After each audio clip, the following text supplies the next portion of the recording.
Oke, welcome back to my channel. Jadi selamat datang di Kanal Bola Plus. Jadi hari ini saya mau bahas Liga Indonesia 2025-2026 yang akan segera dimulai di awal Agustus nanti. Kita masuk dulu ke intronya.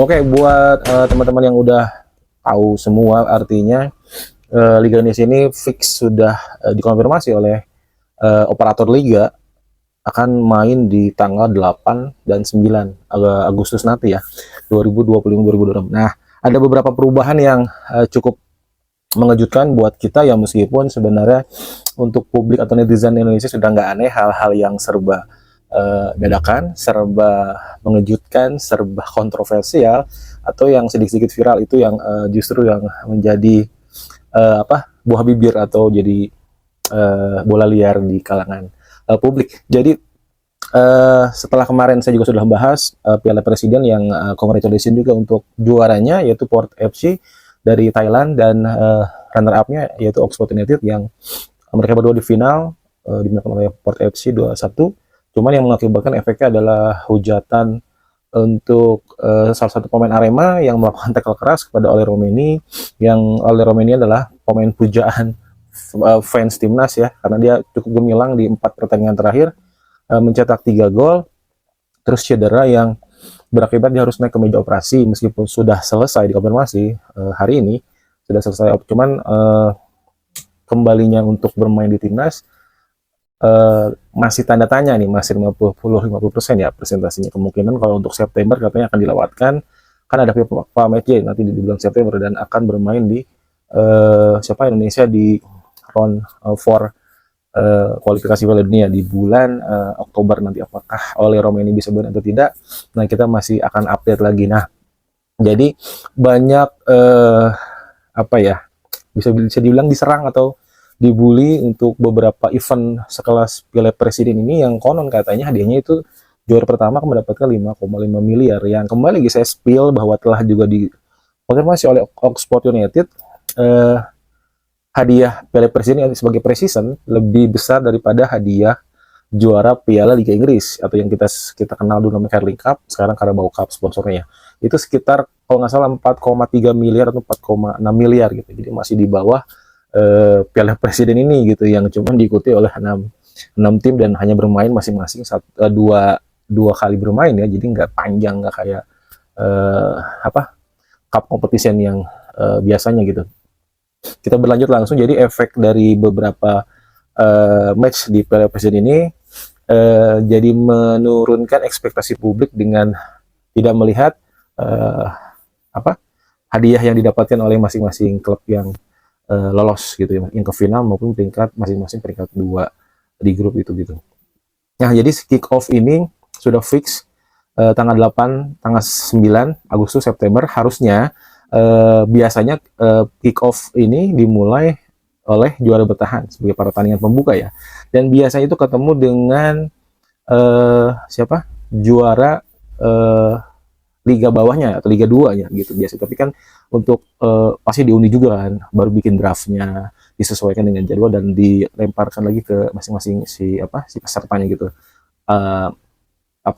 secara alurnya gitu. Dan karena kondisi stadion Persib yang pertama kan GBLA gitu, kemarin hasil dari pada saat pertandingan penutup yang seluruh supporter tumplek di tengah lapang, yang berakibat hancurnya lapangan, juga ada insiden tanah rumputnya diambil beberapa dan juga gawangnya digunting gitu. Jadi banyak yang harus sangat dibenahi, dan lalu ditunjuk juga Persib sebagai tuan rumah Piala Presiden yang sangat pastinya mepet untuk pemeliharaan, mengejar waktu nggak sampai 2 bulan dari pada saat Persib juara. Terus juga Piala Presiden yang mepet nggak sampai sebulan kemarin ya, dari pasca pertandingan terakhir Liga Indonesia atau Liga 1, dan akhirnya dipilihlah stadion alternatif yang di Bandung, yang representatif dan pastinya bisa internasional, karena kemarin juga main dipakai untuk pertandingan Piala Dunia U17 itu stadion Sijalak Harupat di daerah Soreang. Dan itu juga kualitas rumputnya nggak sebagus yang digaungkan ekspektasi, karena kemarin ada beberapa insiden juga seperti mati lampu, seperti kejadian yang sudah kita lihat juga gitu, yang banyak nyinyiran dari netizen juga ke pemilik stadion ini gitu. Nah, akhirnya diputuskan pertandingan pembukanya adalah Persebaya menghadapi PSIM. Ini mungkin secara pertimbangan yang sangat matang dari beberapa orang-orang di operator liga ini. Nah, saya juga mau sepil lagi karena apa ya? Jadi 1 bulan sebelum liga dimulai, saya juga sebenarnya lupa-lupa ingat. Jadi kemarin itu ternyata memang ada setiap tahunnya ada RWPS, cuman RWPS apakah di menjelang liga dimulai atau memang ada waktu-waktu tertentu. Nah, itu yang saya nggak tahu atau kurang paham. Teman-teman yang tahu boleh kasih tahu saya di kolom komentar. Jadi 1 bulan menjelang liga dimulai itu ada RWPS. RWPS ini semua stakeholder atau pemilik klub, mungkin dari Liga 1, Liga 2 atau Liga 1 aja, ikut meeting bersama operator liga.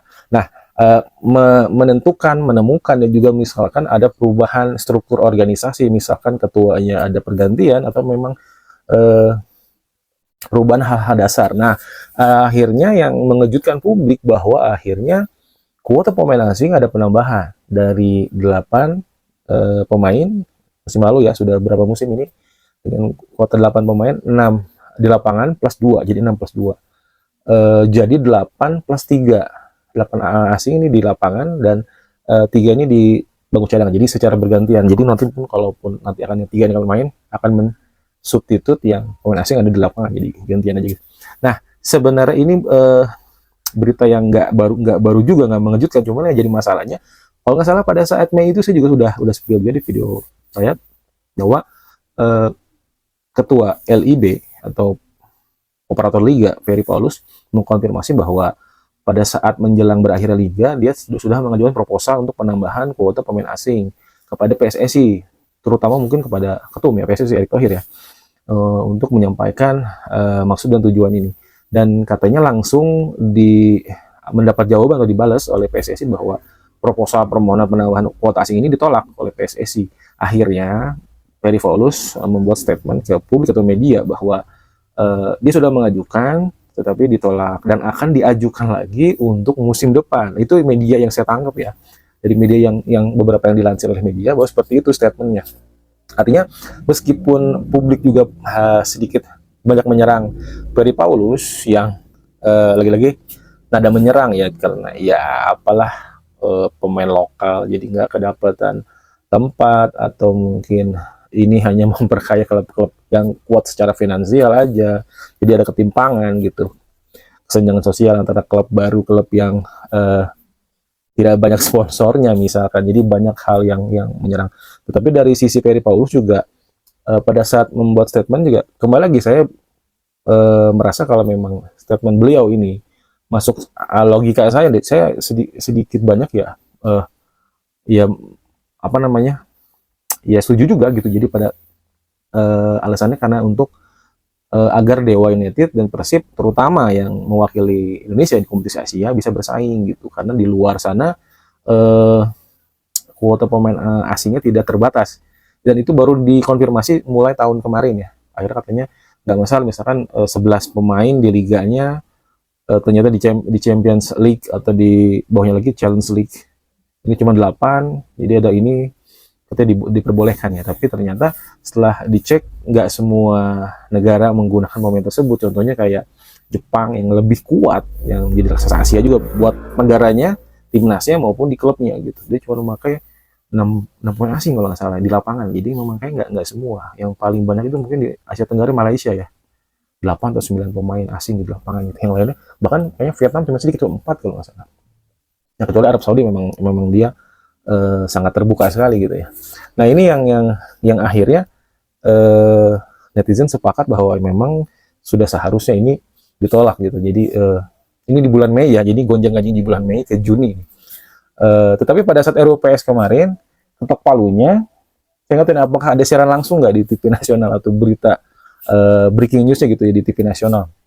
Jadi setelah itu akhirnya diputuskan bahwa proposal yang tadi diceritakan oleh Ferry Paulus disetujui, dan ini bukan disetujui semata-mata oleh petinggi saja operator, tapi memang suara terbanyak, sekali lagi ini koreksi kalau saya salah, atau misalkan voting dari semua stakeholder, artinya memang disetujui sebagian besar klub-klub Liga 1 pastinya gitu. Nah, alibinya atau alasan yang sekarang digaungkan adalah karena harga pemain lokal justru lebih mahal daripada pemain asing, terutama pemain lokal yang sudah bermain di timnas, baik yang sudah lama main di timnas maupun yang hanya baru dipanggil saja sebagai mungkin nominasi ya. Mungkin kan biasanya kan kalau TC itu kan 32 pemain, 30 pemain, 28 pemain, tapi kan yang benar-benar dipilih cuma 23 sampai 24 pemain, yang lainnya waiting list. Entah dia nunggu akumulasi kartu pemain yang ada atau ada yang cedera baru jadi waiting list sebagai pemasuk pengganti.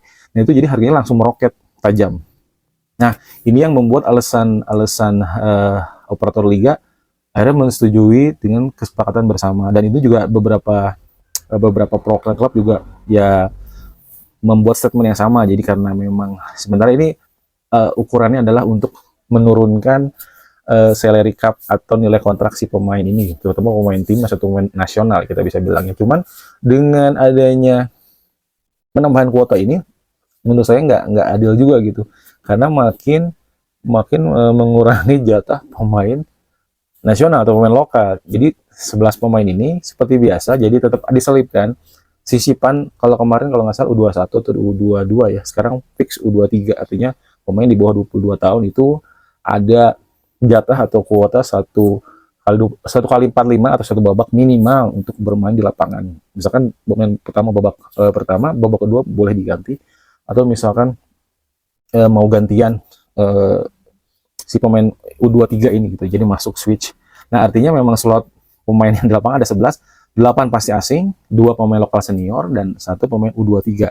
Artinya ini menipiskan kans untuk pemain lokal mendapatkan menit bermain reguler ya, karena pastinya kan dari misalkan skuad itu rata-rata 25 sampai 28 ya untuk mengarungi satu musim kompetisi, tapi bisa lebih, bisa di atas 30, bisa lebih karena mungkin ada sisipan pemain dari juniornya yang naik, yang dicoba untuk ini latihan.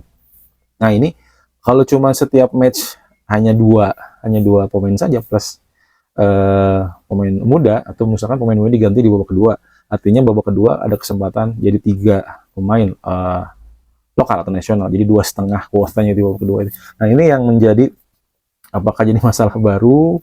Sebagian pemain ditanya memang tidak ada masalah, pemain lokal atau pemain nasional siap bersaing, siap untuk memperebutkan posisi, dan semua dikembalikan kepada si pelatih juru taktiknya, baiknya gimana, strateginya gimana. Tetapi perlu kita cermati bahwa klub maupun pelatih pun pastinya memilih pemain asing dong, karena mungkin satu karena kuotanya ada, harus dimaksimalkan. Kedua, ya karena pastinya lebih bagus daripada pemain lokal ya. Ya meskipun ya banyak yang men-spill juga para pakar atau para netizen yang lebih paham bola, kebanyakan kita tuh ngambil dari seri C, jarang ada dari seri B-nya ya. Misalkan dari Brazil, dari Portugal gitu, dari liga-liga lain ya yang lumayan timnas atau negaranya kuat gitu. Gitu. Jadi tier 2 juga udah susah. Tier 3 bahkan ada yang sempat tier 4 seri D gitu, tapi karena ada sedikit bisa dibantu untuk naik dulu kasta jadi kasta ketiganya gitu sebagai syarat naik atau di ACC oleh operator liga. Nah, ini jadi kayak menjadikan artinya ya saya juga nggak bisa bilang ini sebenarnya bagus atau enggak nih buat sepak bola atau iklim sepak bola Indonesia ya. Untuk liganya ya, kalau untuk timnasnya sih kayaknya nggak ngaruh juga ya, karena kita sekarang sudah setengahnya itu pemain naturalisasi atau pemain abroad gitu. Pemain abroad kita yang lokal hanya Asnawi dan dan Arhan Pratama, ditambah yang sekarang adalah Ramadan Sananta yang ke DPRM Brunei yang main di Liga Malaysia ya. Sisa semuanya adalah ya pemain keturunan yang sudah diproses naturalisasi. Jadi ya memang kalau untuk ke timnas nggak ngaruh sih, jadi tetap aja pastinya muka-muka lama yang akan berseliweran dipanggil oleh coach Patrick Kluivert di timnas Indonesia untuk FIFA Matchday, di kualifikasi Piala Dunia nanti ya. Dan terus juga setelah rampung intinya gitu ya, kuota pemain asing berubah dari 8 jadi 11 pemain. Terus ada perubahan mendasar daripada namanya. Jadi yang tadinya namanya BRI Liga 1 lalu diganti menjadi eh, Super League. Jadi namanya nanti BRI Super League. Jadi dengan total sponsor dan total nama gitu. Dari Super League 2020-2026, dan LIB sendiri atau PT LIB berubah menjadi I-League, Indonesian League artinya. I-League agak sedikit ini ya. Biasanya kalau nama titel ini adalah titel liganya sih harusnya, kalau di luar seperti Korea K-League, Australia E-League, terus juga Thailand pasti Thai League ya, beda ya gitulah. Jadi itu ada sedikit perubahan, dan untuk kasta kedua Liga 2 akan namanya jadi Championship karena sponsor ada title Pegadaian, jadi Pegadaian Championship. Nah ini saya nggak tahu nih arahnya kemana nih, maunya nih si siapa pembuat ide ini nih. Kalau dulu kan memang zamannya, kalau nggak salah zamannya tadi dah Ketum Ewan Bule ya kalau nggak salah, atau sebelumnya nih. Jadi hal mendasar dari perubahan dari nama sebelumnya Super League Indonesian ISL Indonesian Super League terus ke Liga 1, karena memang biar lebih nasional ya, biar lebih sangat Indonesia gitu. Jadi kayak kita diminta untuk cinta tanah air, dan sekarang kita diminta lagi untuk memewahkan nama tersebut. Katanya nama Liga 1 itu sangat apa ya, perspektifnya sangat buruk gitu, dengan kerusuhan, dengan mafia, dengan perkelahian, dengan keterpurukan, jadi gitu. Padahal menurut saya yang membuat itu semua bukan namanya gitu. Kita pernah tahu nama-nama di luar negeri kan menurut mereka bagus, menurut kita agak aneh juga kan. Misalkan contoh di Spanyol kita bisa nyebut La Liga Primera, Liga Spanyol gitu ya. Buat kita agak sedikit kaget, yang baru awal-awal tahu pastinya gitu. Terus mungkin yang lebih wah itu English Premier League, Serie A, Lega Calcio, Ligue 1. Coba kita contoh nih. Saya malah berpikirnya bahwa Liga 1 ini terinspirasi dari Liga Prancis, Ligue 1, Liga 1.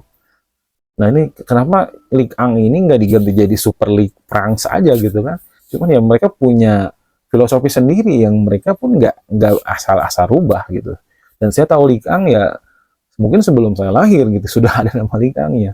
Mungkin lebih dari 50 tahun, mungkin lebih dari 60 tahun. Nah itu hal-hal mendasar yang pastinya di sana juga ada ketum, ada exco, bintang dunianya sudah makin terus berganti di beberapa generasi, tapi tetap namanya Ligue 1. Kenapa sih mereka tetap ada Ligue 1? Kalau nggak salah kemarin nama sponsornya McDonald, Ligue 1 McDonald, McD gitu ya. Tinggal tambahin titelnya aja gitu kan, pasti tetap nyambung gitu. Dan sekarang namanya BRI Super League. Jadi katanya dengan nama Super League ini agak sedikit mewah, agak sedikit mungkin ke barat-baratan atau western. Jadi niatnya adalah untuk menarik minat sponsor yang datang akan lebih banyak, baik untuk liganya maupun untuk kepada klub, atau mungkin iklan juga kali ya. Itu semua alasan masuk akal buat saya, rasional. Tetapi kalau untuk menyalahkan title liga yang sebelumnya, Liga 1, menurut saya itu salah. Jadi kayak nggak adil aja. Karena ini sebenarnya kalau bahasa saya sih ini tergantung siapa rezimnya gitu. Jadi ingin meninggalkan legasi aja gitu. Oh berarti saya misalkan ketumnya nih, atau saya ketua operatornya. Oh itu saya turun atau selesai jadi ketua ininya, ini berkat era saya gitu misalkan gitu ya. Jadi sebenarnya kalau terus-terusan kayak gini Indonesia nggak ada habis-habisnya. Jadi bangun fondasi udah bagus, tengah maju, roboh lagi dari nol lagi. Jadi seperti itu, kayak gimana kita mau membangun fondasi 10-20 tahun gitu kalau baik dari timnasnya, baik dari liganya, klubnya memakai sistemnya terus-terusan seperti itu. Jadi nggak mau meneruskan legasi yang bagus gitu dari pendahulunya ya. Ini menurut saya aja ya. Teman-teman boleh tidak setuju, tapi ya memang ya gimana ya, sudah diketok palunya. Saya sih berharap ya mudah-mudahan ada perubahan yang lebih bagus, inovasi yang lebih baik, lebih canggih lagi. Apalagi ada penambahan ini ya, orang dari Jepang gitu ya, kalau nggak salah dia jadi GM operator liga ya. Mudah-mudahan dia bisa menginfluence semua orang-orang di operator liga. Ya meskipun saya nggak yakin juga gitu kalau bakal langsung mendapatkan efeknya gitu, karena memang liga kita ini sangat kuat sekali dengan orang-orang dalam, orang-orang lama, orang-orang baru yang punya visi misi besar pun banyak yang bilang katanya nggak kuat, terlalu kuat di sana aura ini ya, orang dalamnya. Jadi sekuat apapun kita, tujuan apapun kita, meskipun bagus dengan CV yang wah gitu, tapi ternyata kalau kita nggak mungkin koneksi atau keterkaitan hubungan dengan orang-orang lama, orang-orang dalam yang seperti kita tahu orang-orang itu aja, baik dari misalkan dari di PSSI-nya, dari XO-nya, dari anggotanya, stakeholder-nya maupun di operator liga. Bagian mana-mana juga komdis, komding. Orangnya ya muter-muter itu aja gitu. Teman-teman udah tahu semua kan. Terus yang jadi breaking news lagi, baru beberapa hari lalu kemarin ada statement dari Ketua Umum PSSI, Bapak Erick Thohir, bahwa dia sudah bersurat ke operator liga bahwa 8 pemain ini terlalu banyak. Akhirnya dia meminta untuk operator liga merevisi untuk pemain yang di lapangan ya, bukan pemain asing total. Jadi misalkan dari 11 yang diketok tetap 11, karena takutnya ada beberapa klub yang sudah mengontrak 11 pemain. Contohnya kemarin kalau salah Bayangkara sudah me-welcome pemain ke-10, artinya kan mereka sudah hampir mencapai kuota terpenuhi 11 ya. Itu kayaknya nggak ada info terbaru lagi, belum ada info ya. Jadi diusahakan Erick Thohir menyurati operator liga gitu, yang ini juga di luar kebiasaan ya, ada satu orang ketum dengan jabatan tertinggi, dia mau menolong aspirasi netizen bahwa pemain asing ini kebanyakan.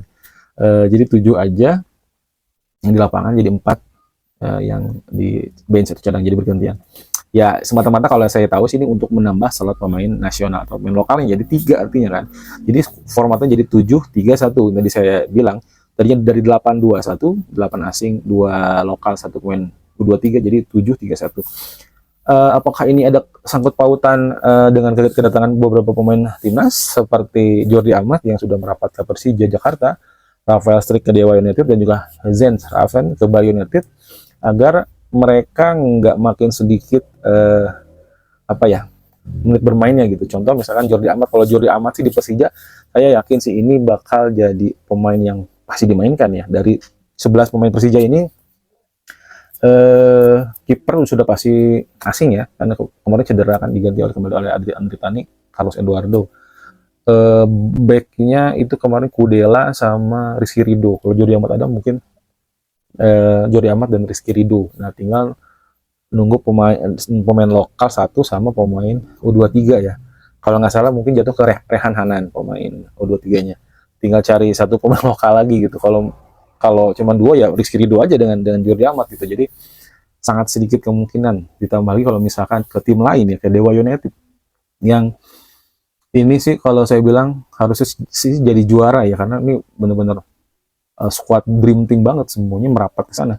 Terbaru ada Stefano Lillipali dari Borneo bergabung, dan juga Privat Barga. Ini pemain kunci semua dari Bali United, dari Borneo. Ditambah 1 pemain kejutan dari Rafael Struijk, pemain timnas yang kemarin atau musim lalu bermain untuk Liga Australia di Brisbane Roar, yang kurang menit bermain. Artinya memang makin banyak pemain Dewa United. Setelah sebelumnya juga ada pemain taman seperti Casio Said dari back tengah, Edo Febriansyah, dan Nico Wiper dari Persib gitu. Jadi ini sih klub harusnya sih juara ya.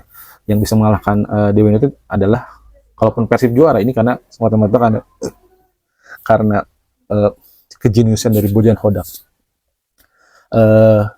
Ya itu dia, jadi menit bermainnya akan sangat sedikit. Contoh Dewa United, kiper mungkin akan pada Sonny Stephen, back sudah pasti milik Casio Said dan Nick Wipers. Lalu 2 pemain dan 1 pemain mudanya siapa? Ada nama Egy, kuat, bagus. Kambuaya juga bagus. Kita punya Edo Febriansyah juga bagus. 3 pemain, sudah 3 pemain. Ada Lillipali itu. Ya jadi tambah banyak Wahyu Pras di kanan. Nah ini akan menyulitkan pelatih gitu. Ya nggak sulit banget sih, cuman ya makin sedikitnya gitu kesempatan untuk bermain di lapangannya gitu. Jadi si pelatih Jan Olde Lekring harus memilih antara Kambuaya di tengah, Egy di sayap, Wahyu Pras fullback kanan, Lillipali winger kiri, dan Edo Febriansyah di back kiri. Nah ini yang sedikitnya, makanya apakah ada keterkaitan banyaknya pemain timnas yang abroad akhirnya main di Liga 1 gitu ya. Ditambah lagi ada beberapa isu juga, beberapa pemain yang timnas, pemain Indonesia yang belum punya klub, masih ditunggu untuk main di Liga 1. Info terakhir pun terupdate adalah Sandy Walsh yang ditembus oleh Dewa United. Jadi ini saya juga makin bingung nih, banyaknya main timnas yang main di Liga 1, sedangkan kuota asingnya sendiri sudah makin banyak gitu. Gimana pelatih untuk merancang strategi ini? Yang belum punya klub lagi ada Tom Hai, Justin Hapner, dan Nathan Jo ya, kemarin sempat isukan gabung ke klub Liga 2 Denmark, Lyngby, tapi katanya ada ketidaksepakatan jadi nggak deal atau mungkin renegotiate atau apa gitu. Jadi ya kita tunggu aja. 2 minggu lagi akan mulai Liga 1. Untuk calon juaranya sih kalau dari bursa transfer ya saya lihat kan juara 1, 2, 3 ini sudah kelihatan sih. Secara market value ya, bukan saya menebak nanti hasilnya gimana. Secara market value yang pertama sih kayaknya Dewa United sebagai calon kuat juaranya dengan pemain lama masih kuat, ditambah pemain baru lagi yang punya profil besar. Tadi ada Lipali, ada Nick Kuipers, ada Pripat Barga, ada mereka sudah punya Messi Doro, Jaja, Alex Martin, Marukawa. Nah itu dia. Lagi ada Sonny Stephen ya. Dan ditambah dari pemain barunya ada Nick Kuipers juga yang bawa Persib 2 kali juara berturut-turut. Kedua, saya bisa bilang tetap ada nama Persib karena pemain Persib yang dibawa ini kalau kemarin kan ada istilah 6 utama, 2-nya ini cuman jadi pemain pelengkap aja gitu. Jadi karena melengkapi kuota atau untuk jadi backup. Kemarin Persib punya Mateo Kocijan dan Mailson Dalima yang akhirnya Mailson dilepas diganti oleh Jervan Castaner. Mateo Kocijan dengan skill yang seperti kita tahu tidak lebih tidak kurang, tapi dia bisa bermain di beberapa posisi yang menguntungkan juga untuk Bojan Hodak, bisa menempatkan dia pemain di depan dan di tengah dan di belakang. Sejauh ini buat saya sih nilainya lumayan gak jelek-jelek banget, tapi memang untuk upgrade pemain lebih bagus lagi karena Persib ingin bicara di Asia. Coach Bojan akhirnya melepas Mateo Kocijan meskipun dia bilang tetap ingin menahannya atau mempertahankan karena ada isu bahwa penambahan kuota pemain asing. Untuk yang datang musim ini saya nggak lihat ada perbedaan gitu karena memang secara masing-masing profil individunya ya sangat bagus gitu. Dari kiper ada back, terus juga back tengahnya ada Julio Cesar, Matricio Matricardi, terus ditambah lagi ada yang pemain baru dari Liga Thailand dari Port FC, Frankfurtos, timnas Irak juga. Terus juga di tengah ada Luciano Go Hosea, terus Berginho, William Marsilio, Ramon Tanke, William Barros. Jadi ini yang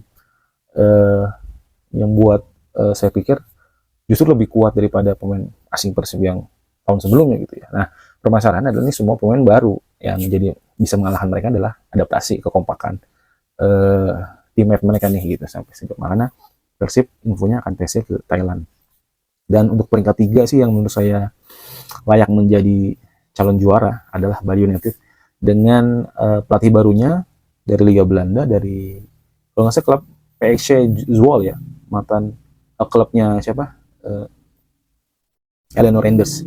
Dan dia membawa gerbong Belandanya ya meskipun dari profilnya ada beberapa yang masih main di Liga Belanda atau yang sudah main di luar Belanda juga, tapi lumayan juga tim-tim internasional Belanda juga. Nah ini sepertinya memang sangat serius Bali United ini untuk mencoba ke papan atas, mungkin bahkan targetnya adalah juara ya. Nah ini yang patut kita tunggu-tunggu. Semua tim besar targetnya juara, dari Persib, Dewa United, Persebaya Surabaya, Bali United juga, dan Maluku juga yang kemarin katanya bawa gerbong main Persib, pastinya juga gak main-main gitu kalau ada kesempatan untuk menjadi juara, dan targetnya pasti papan atas.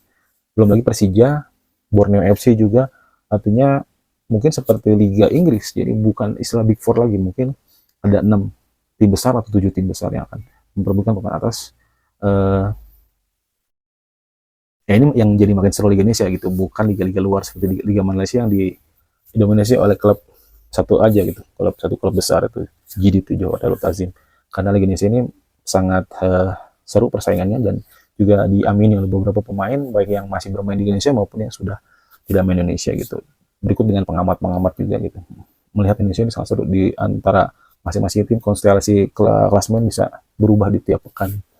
Jika sudah menonton video saya, terima kasih. Salam olahraga.